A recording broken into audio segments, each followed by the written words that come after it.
Hello, Pam. How are you? I'm good. How are you? I'm doing well. Can't complain. Weather's warm. It's summer. It's my favorite time of year. Yes, after fall, of course. Um, True. True. So today we're going to be talking about different types of moms. So the stay-at-home mom, the mom with the nanny, the working stay-at-home mom, or the work from home stay-at-home mom, the working mom. That's the kind of mom that we're going to be talking about. Um, I kind of want to take the lead a little bit with this episode because it's coming from a place of me and Sarah have talked a little bit through our motherhood journey thus far because we're both in two different places, right? So I'm a stay at home parent, Sarah's a working from home parent. So it's very interesting how the internet has pinned all of us against one another. Everyone's in the cry out for I have it harder than you. I have it harder as a stay-at-home mom who solo parents, and Sarah is a work from home mom and she has it harder because she doesn't have childcare, and there's this like motherhood is isolating.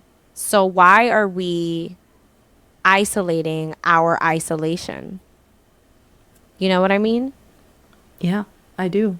And I think it's specifically, I see this pattern with each of our respective types of mothering. So the Mhm. stay-at-home mom is always pitted against the stay-at-home work-from-home mom, Mm. and vice versa. I feel like those types of moms are constantly like battling about who has it harder, like, you know, all of that. And then it just evolves where the work from home mom talks to about the go to work mom who sends Mhm. kids to have childcare wherever it's daycare or if it's a babysitter or what have you. It's like, Mhm. well, that mom also has it easier than the work from home stay at home. There's just constant chatter among the different types of mothers out there, and I very seldom see different moms supporting each other in this way. Oh I yeah. see it's very rare that I see it like, hey, look at me. It's very rare that I see like a mom say, I see you, that's really tough, I can't imagine. But what I Mhm. always see is, okay, well, check out the list of things that are overstimulating me right now, and I'm not living the same 24 hours you are if Yeah, here we go. XYZ, Mhm. you know? And it's Yeah. like, yeah, you're not, like, we don't live the same 24 hours because we have different families, we have different children. Like, yeah, like we have different thresholds for what we can tolerate in the stimulation On any department, given but day. Mhm. Yeah. exactly. So I just don't I think it's fair to pit No, each no, other it's absolutely against, not fair.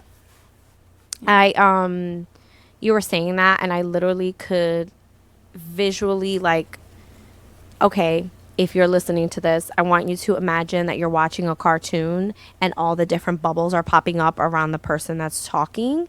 That was me just now, like listening to you talk because so many different things came to mind. You start tacking on the label of your blue collar wife. And in my example, your blue collar wife. There was a point at the very beginning of motherhood. My son was 5 months. Mike left for hurricane relief in Georgia and followed by Florida, and he was gone for 2.5 weeks. And I was home alone with the baby for those 2.5 weeks with a 5-month old.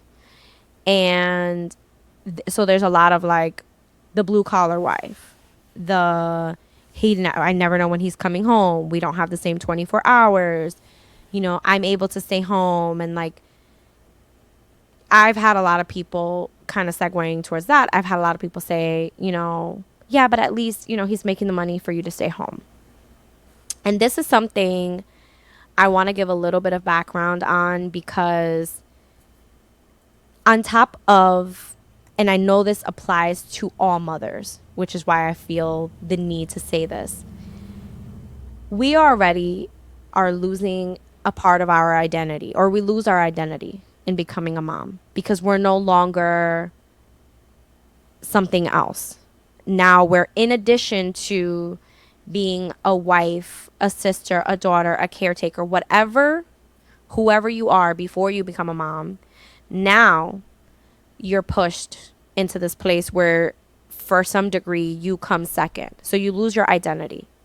Now we tack on the label of however you fall here. So you're the working mom, you're the work from home mom, and it is like a continuation of this loss of identity. So not only have I given up my identity in my case, now I handed over my finances to my partner in that sense.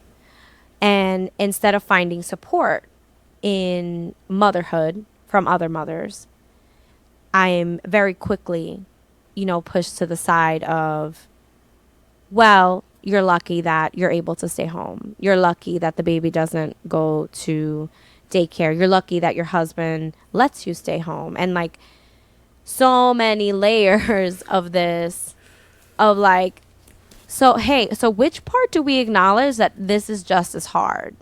Like, where do we, instead of it being lucky, how about, wow, that's tough? Like, how about that? Where along the line did we lose that amongst each other? I'm not talking about outer society. I'm talking about amongst mothers. I will say from personal experience, my perspective before having a child and my perspective after having a child. Ooh. Oh, we have a kitty. We have a kitty. So it was Benji last episode. It's Yeah. Chainsaw. Yes, my cat's name is Chainsaw. Ask my husband about that one. I love the name. Yeah. But before I was a mom, I told myself, until I was myself and everybody who would listen, until they were blue in the face, that I could never, ever be a stay-at-home mom. There is no way I could be a stay-at-home mom. I was very driven by career. I was taking my career extremely seriously. And then I became a mom. And all of a sudden I'm on maternity leave. And I'm like, I don't ever want to work again. Never again. However, all the while, yeah, I didn't want to work again because I couldn't imagine working again and being a mom, because being a stay-at-home mom full time is probably the hardest thing I've ever done in my life. It's so hard. You are with your child 24/7, most of the time alone, because your partner is out working. At work. Yeah. Everybody is working, correct? Everyone is working. So you are alone with this little being who needs you so much for everything at every moment of the day. And especially when they're very young. Yep. You do not have a chance to do anything for yourself. Nothing. And then they get older and you think it's going to get easier. And you keep telling yourself, oh, when they can roll over, it'll be easier because they won't get stuck, on their belly. Or when they sit up, it'll be easier because that way they're not stuck in the whatever position. Or, oh, when they crawl, they're not going to be as frustrated because they can get their toy. Oh, and then when they walk, forget it. They're going to be, we can go outside, we can do X, Y, Z. But it's still just as hard, just a different kind of hard. Yep. And then you do that every single day. And when do you have time to be a person yourself? Correct. It's the same. It's the same as I can acknowledge. I mean, you obviously have the front row seat because you're a work from home mom. You have that mom who is working and tending to the child, which it's all hard. I think at this point and at this stage in time, we're just choosing which hard we want. Correct. And Correct. some by necessity, because I won't pretend that it's not. In some cases, it's by necessity. But like, I'm sure that it's hard for you to get up in the morning and get your child ready for the day, get yourself ready for the day, and then clock in for a full shift. In the same way Yes. that it's hard to get up 2 or 3 hours before you need to be up so that you can get your kids ready, taken to daycare, etc., to then go to work, to then come home, pick them up or get them picked up. And it's all so All the many levels of logistics that goes into that, right? there's so many levels of hard. And at some, like, I want to put it in an extreme example. Can you imagine if I turned around to a mom who has kids in school and I said to her, how lucky are you that you're able to get out of the house? You hear how that You would, sounds? you, yes. Right. So that's You, exactly how it sounds the other way. It's like, oh, you're so lucky you get to stay home. I was like, I would crawl with my bare hands some days to just know my child was safe, not pay $1 million for it, and go outside, not to run an errand, not to go to the doctor, not to go do something that needs to be just to done, touch just to grass touch without grass. worrying about your little toddler eating it or Or worse, running into eating the something street. inside. Like, so somewhere along the line, we've forgotten that motherhood is it's we are each other's first line of village. We're the first line to have each other's back. And I wanted to bring that up today. I wanted to have us talk about the logistics of that. Talk about if we have a different experience, um, from other people. Because for me, I follow a creator on Instagram. I kind of feel like I know her, so I constantly have to like kind of feel like I remember that I don't know her because her kid was born like a month before mine. So I've been following her basically since her kid was like 2 or 3 weeks old. And now she's pregnant with her second. So she has a 2-year-old and she's pregnant with her second. And I'm like following this journey. But I follow her, and one of her first things is like she has a nanny. Her and her husband can afford having a nanny. And I want to know so much of that journey because I even find myself being like, oh my gosh, she's so lucky. I'm almost like, oh, she's so lucky. But I'm like, no, no, no. It's just as hard to have a nanny because she's still very present with her kid. So, like, what are your experiences with that? Like, do you know someone what their different life of motherhood is? Daycare mom, that kind of thing. I have a friend who is a go to work mom, and they have their in laws watch their child every day, Monday through Friday. Okay. And there is a lot of things that I hear about how difficult that can be. First and foremost, navigating the relationship, the delicate relationship you have with your in laws, especially when they have opinions about your child's well being and development, which may differ from yours, but you have to just kind of accept it because they're doing you this gracious, beautiful thing of watching your child so you can go to work and don't have to pay for daycare. So that is a very, I don't know Hard. if yeah, I don't know. That takes a lot of tact, to stay very neutral and accepting and grateful for their help, you know. And then I have other moms who are go to work moms who utilize daycare, and I get the constant pictures of the bite marks and the, you Okay, so know, sorry. 103 fevers they have every other month, and Every other week, all, really. yeah, like all the hand, foot, mouth blisters and all this horrifying things that you It's see. good for their immune system. Yeah, all of that. And don't get me started on the cost of that. It is for them to send their child It's actually to one of my favorite daycare. topics. Yeah.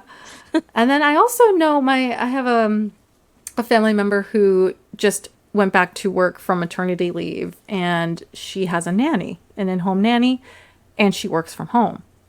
So I find that like that one is really interesting because I don't see a lot of work from home people with nannies Yeah. very often. So her experience is very new. I haven't really gotten into the nitty gritty of how it's going, but again, I could list the laundry list of things that if I had a nanny, I would have to. So I nurse. So what happens when my child is screaming to nurse and I am unavailable and the nanny just has to deal with it and you just have to listen to this crying when you know that you could fix it in an instant, but you're busy working in the other room. Can you even imagine? I can imagine. I cannot imagine, actually. Yeah. The So, creator that I was talking about, she works from home also, and has this, her nanny comes in, and like, I think just from those couple of different moms that we've mentioned, that right there, I feel as a stay-at-home mom, I feel empowered in realizing that us as moms, we get it handled. one way or I another, think because guess what? We don't have a who's gonna do choice. it? Who's gonna do it? We don't have a choice. But here's a little here's a little something that I want to mention. How come we don't say to our partners? How come we don't say, how come people don't say to our partners, "Oh, how lucky is your husband that you gave up your identity to stay home with your child during the early years?" Or, "How lucky is your husband that you decided to go to work and take care of your child?" So you decided to have two full-time jobs, and one of those full-time jobs doesn't pay. We don't say that, as moms. I'm talking about moms. I'm not talking about society. You don't say to another mom, "Your husband is so lucky that you decided," we don't say that because, again, that sounds ridiculous. So why are we saying it to each other? I think in saying that and also realizing the capacity that we have as mothers. You become a mom and then all of a sudden your capacity for things is like through the roof. It's almost like infinite. Like, I'm sure you feel the same. Some days, today after dinner, the zoomies were so real and I was pulling out of this like invisible box and I was just pulling for myself and pulling and it kept coming out and I was pulling and I was like, where does it end? Where does it end and where do I begin? Why is it not bedtime yet? And when it was bedtime, I was like, "Oh, my sweet baby, I love you." Like, but if you tell that story to, first of all, the internet, which is supposed to bind us together, if I went online and said XYZ, someone would be like, "Well, you're so lucky to stay home. Daycare's so expensive." And I'm like, great. So I don't pay money for my daycare. I pay sanity for my daycare. Got it. Cool. Mental health, Oh, all of that. stimulation. There's, and then let's talk about the other side of that. The mom that is exhausted because you're in a demanding career. You have to be a partner. You have to be an employee, a good one to keep your job, and you have to be a mom. You never turn off either. Nope. So that leads me back to the circle of how come we're looking at each other and saying, "You're so lucky, insert situation or circumstance when actually they're all the same. They're just in different fonts, basically. Right, right. It's like how come the trend exists, the my 24 hours doesn't look the same as yours? And I have to list out how difficult everything is for me because no one understands, because no one's willing to take a beat to maybe understand what the other side of the coin is going through. Right. The grass is not always greener, It's great you when you know. water it. Yeah, exactly. Exactly. And I just think like I mean, I've definitely been guilty of these things. Like when I went back to work, I was really bitter about it.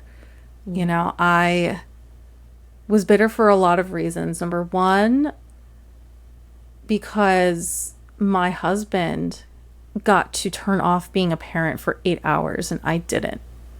Mm, And I was, that's a real one. yeah, I was like, and then all of my other mom friends that went to work and had childcare elsewhere when I was at work in my home and also taking care of my child simultaneously at the same time, I felt the same towards them as well. They get to turn off being a mom for at least 8 hours a day. They must have it so great. But then I thought a few months later, when I needed Ramona, my daughter, to be watched for an entire day pretty much because I had something to do, how when I was away from her, I was having such awful, awful anxiety and sadness and just separation from my child. And just leaving her and seeing how sad she was to watch me go was the most painful thing I have ever experienced in that moment. And then I realized that my husband has to do that every single day. Yeah. He has to watch my daughter scream and cry for him as he walks out the door so he can make a living to give her the life that we want to give her. Yep. And that's so painful to think about. But it's hard to play the devil's advocate sometimes when you're so stretched thin and it feels like no one can understand or validate what you're feeling while you're going through it. The thing I battle with even to this day with the work from home, stay at home mom thing is that I feel like I'm constantly failing at everything I do all the time because I can't give my daughter 100% of my attention, even when she's pulling at my leg and handing me a book for me to read her. Sometimes I have to tell her, no, I'm sorry, mommy's working right now. And she gets upset and cries, and that just ruins me in ways that I can't even put into words. And then when I do give in and I give her the minuscule amount of attention I can while I'm working, I'm not giving my job the full attention that it needs. And I work in a very demanding industry. And so I've noticed since I've gone back to work that my level of performance has plummeted. And I'm not proud of that. I used to be very career driven, and now all of a sudden I have to You have to choose. choose. I'm constantly making this choice. You know, do I focus on making a living so I can support my daughter and give her the experiences that I long for her to have that I didn't growing up? Or do I give her the undivided attention that she's craving and wants so badly from me? And am I creating an insecure attachment by doing this? Is this like, and this is the rabbit hole I go through every single day. Every single day. You know, and I'm sure you have your own rabbit hole as well. The same You rabbit know? hole. You know, I've experienced the same rabbit hole of being bitter or upset because my husband gets to leave and go to work for 10 hours a day because that's his work schedule.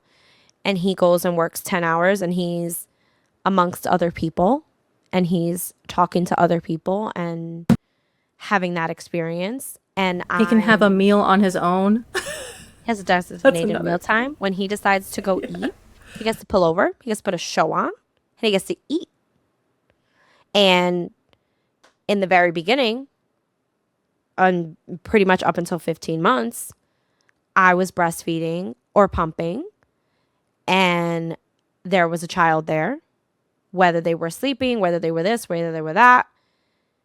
There wasn't a time where I got to be employee or that I got to be in this space. So now I'm bitter. I'm not necessarily towards him, but just feeling these feelings.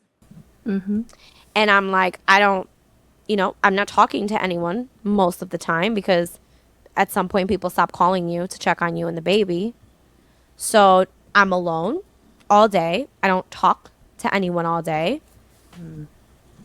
And I had a conversation with him once where I was just like, I'm not talking to anyone and this, that, and the third. And he was like, which this kind of blew my mind. He was like, you realize that you're sometimes the only person I talk to too, right? Because even though I go somewhere where my coworkers are on at the same time and et cetera, he's like, we talk about work. That's it at best. He was like, consider that you're scrolling when you're communicating with other moms.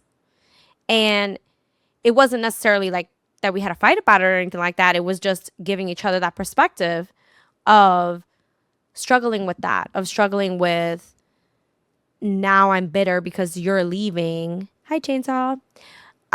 I'm dealing with that, dealing with, you leaving and me staying here. But on the same token, now I see it from your perspective. Like, sure, you're quote unquote alone and, again, the same thing. Like, you get to have a meal by yourself. But he wants to be home with the baby. He's having the Right. same, he's having the same kind of like situation.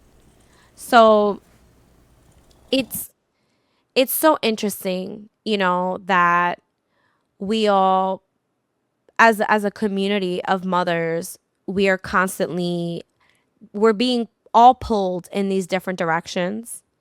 And then somehow people going online are scrolling, like, oh, if this is your life, we don't have the same 24 hours. Like, I'm sorry if you're a work from home mom, we don't have the same 24 hours. Oh, if you're not a blue collar wife, we don't have the same 24 hours. Listen, babe, the fact of the matter is they're both hard. They're all hard. Nanny, no nanny, daycare, no daycare, work from home, stay at home. They are all hard. Tack on, finances because it comes down to necessity. You know, you tack on finances whether you are giving up the identity of making your own finances or choosing to make the finances or give your child an elevated way, like an elevated lifestyle. You tack on those things and it's so it's so draining, and it's so unfortunate that we don't have each other's back in that way. And I hope that like we're able to turn that around because yes, of course, I think we can have conversations about systems being better, about women when they become mothers and how that affects the workforce. Yes, I think if you make the choice to work from home, or I'm sorry, if you make the choice to become a stay-at-home parent, or you're able to make that choice, and it works out with you have a supportive partner and you're able to trust your finances and things like that. Of course, we want it to be more inclusive and we want it to be that, but starting from the inside of this village, right? We need to be better with each other. We need to stop trying to one up each other of I have it harder than you. Like, no, babe, we're all on the hot mess express. We're all on the same bus. Some of us are in coach. Some of us are in quote unquote first class, but in first class the window's open, like it's broken. So we're all on the hot mess express. Like we're on the same train. Right, right. And if we want to turn it around or repair that window, we need to build the team, the camaraderie, the community Right. to advocate for the things that we need. So we need equitable pay, we need affordable childcare, we need appropriate maternity and paternity leave.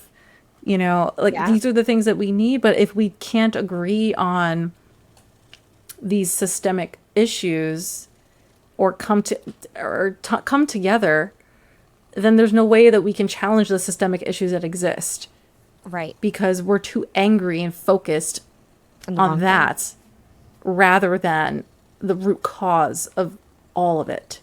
Right. And the root cause are those things. The root Right. cause is not Pam's a stay-at-home mom and I'm jealous of her because I'm a stay-at-home mom, but I also have to work from home. So that Right. sucks for me. Woe is me. Like that's not a productive way forward in all of this.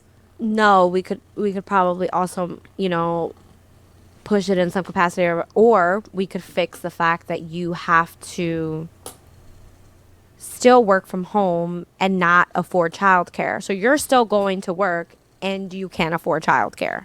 So why aren't we addressing that That instead piece. of Right. it's I guess the best Right. example that I can say is the house is on fire. And instead of calling the fire department so you can get out of the house safely, you're looking for who left the stove on to start the fire. And it's like, babe, the house is on fire. The house is literally on fire.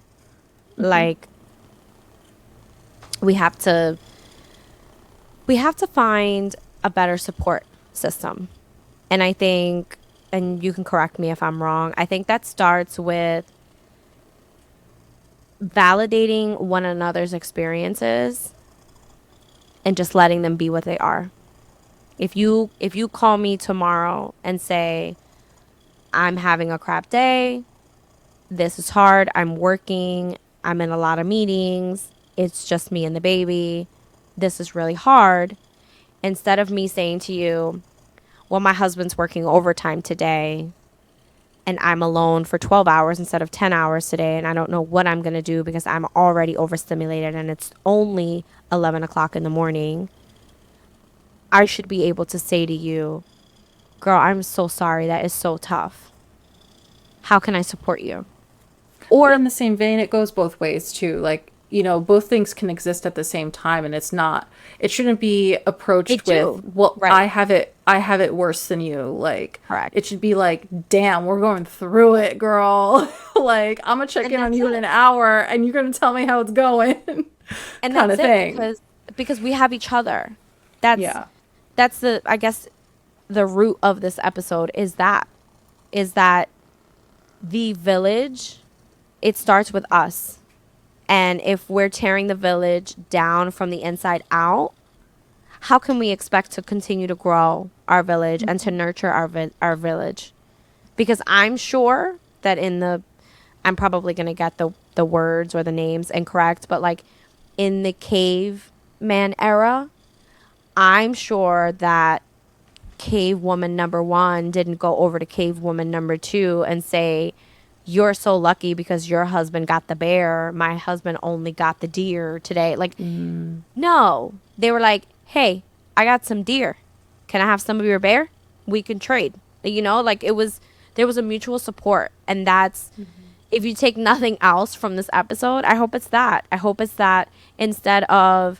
taking instead of thinking that your perspective is the only perspective, understanding that both perspectives can exist and they both are ultimately hard, and the beginning to solving that hard is just understanding that they are both hard and looking for ways to fix it as opposed to one-upping one another. Yeah. I couldn't agree more. And I just think like making trends out of these things is the most toxic thing that we are doing. Yeah. I just think I think it makes it okay to continue to pit our like mothers and women against each other in It's this mean way. girl. It's mean girl energy. Yeah, and I think the way that it got so popular is because it's coming from the intent of I need the world to understand how difficult this is because nobody is listening and I feel very alone. So I need people to understand the laundry list of things that make my 24 hours so difficult. Now, I know the intent is I need the world to understand, but as the trend continues and continues and continues, it just becomes more and more combative with each Yep. other, Yep. you know. It's I think it's that's a like the same. dangerous, slippery slope that we're going down with all of that. And I think it's also I was having it was technically it was from a different topic altogether. But I was having this conversation with someone recently where we were talking about people listing their opinions as facts. And like that's its own rabbit hole, right? So I'm not going to dive into that rabbit hole. I'm just saying it like yes, your perspective, your reality is it is the same laundry of that intent. But in opening up that conversation, you have to be open to someone else's laundry list.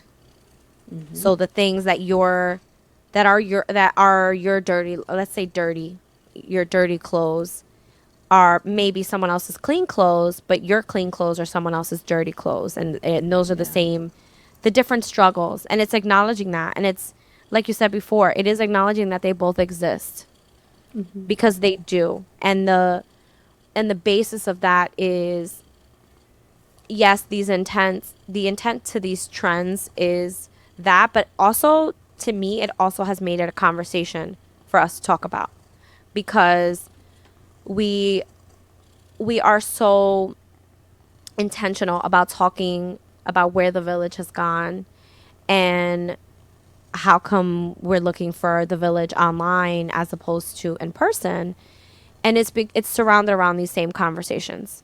You know, I'm looking online for the mom who is a stay-at-home mom, and you know she's looking to do something on the side, or she is doing something on the side so that she can still feel human but also financially contribute, let's say.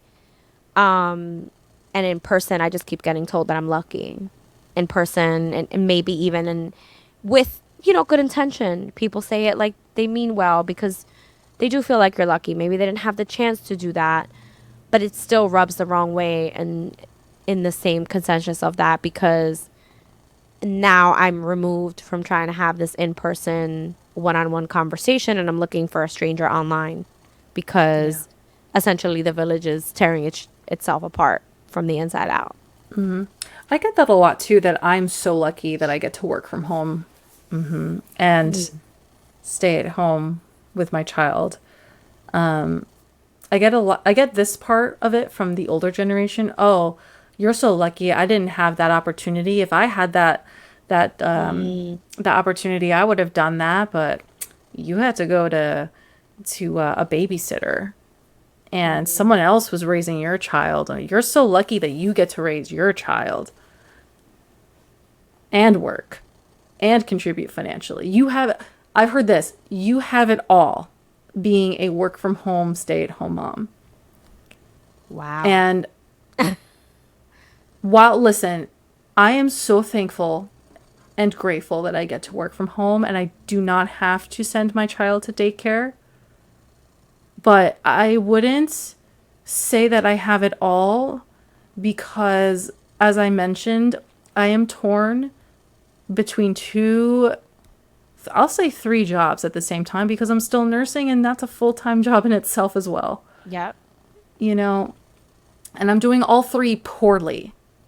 All three are not getting my undivided attention that they deserve and really need to be flourishing. Right. All three are getting a third of me.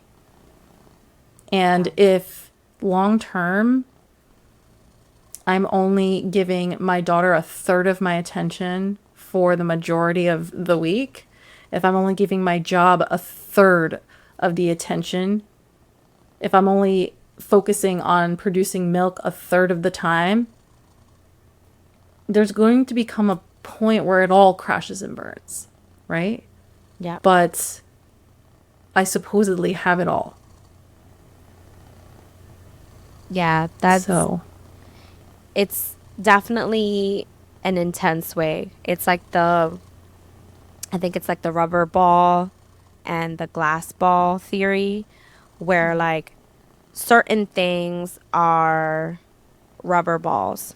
So you're able to, if you drop that ball, it bounces back up. It's not, you know, if you're, in this example, if you're a few minutes late from coming back from your lunch at work, it's a rubber ball. You drop it. It happens. Let's say it happens once every blue moon.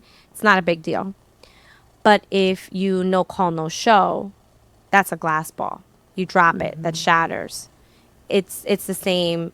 You're juggling these different things, and some of them can be glass balls, and you have to keep them up. And some of them are rubber balls, and you're able to drop that. So that could be laundry, that could be dishes, that can be that. But somehow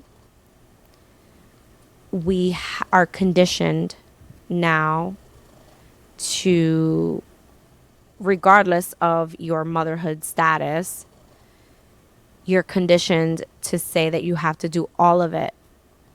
And you being told that you have it all, you're like, I don't have it all, because having it all would be I have a nanny and the finances and the unlimited time with my child and the undivided attention to it. That is not physically possible. So they all can exist at once. Yeah. no, no, because And you it's can't like, work and not work at the same time. and then what happens when you have two glass balls that are competing against each other? Like, I'm in the middle of a meeting, but my daughter just threw up everywhere in front of me. What do I do then? Yeah, No? there's broken glass. There's something in there, and I'm sure that this is going to be a separate topic on this podcast, is talking about having to choose between being a mother and choosing To be a essentially not person, being a choosing mother. to be a career person, Right. choosing to be a wife, choosing to be a daughter, choosing to be all of these roles all at once. It's in some capacity dropping the ball in some place or another. And I'm sure we're going to talk about that topic. But as a community, we need to do better, is the point. We need to acknowledge the depths of hardship when it comes to whatever your motherhood status is, acknowledging someone else's, and let's start looking for the solutions. Let's start looking to move. This is going to be a football reference. I don't fully understand football, so if I'm wrong, please tell us. But let's move the ball to the other side of the field. We're on this side, the left side. Let's move the ball down the field. Let's move it in a different direction, hopefully a forward direction.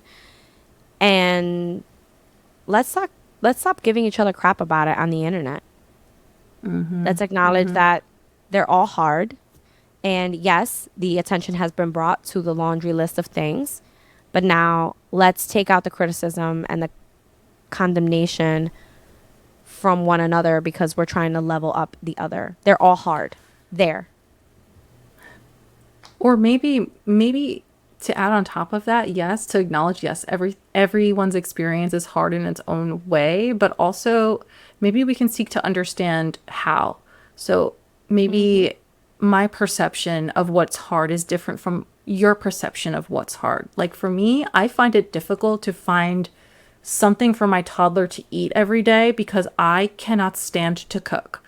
Now I know Pam loves to cook, and she perhaps is like, oh well, I know what I'm feeding my child for the next like 5 days because this is just my passion and that's easy for me. But for me, feeding my toddler is the bane of my existence, and that is hard for me.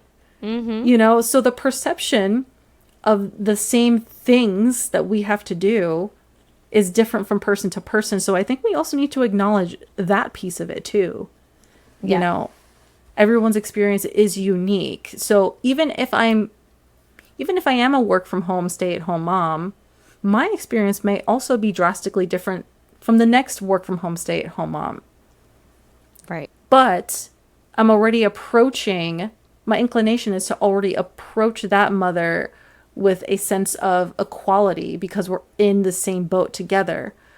But why not? Would I not extend that same courtesy to the stay-at-home mom or Right. the daycare mom? They're all So I mom. think they're all moms. We're all doing the hard things. I think we really need to challenge ourselves to think about the other side Yeah. and not just our own experience or experiences of others that we perceive to be similar to ours. Yep. It's accepting all of them.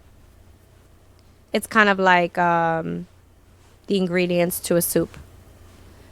I'm broccoli, you're potato.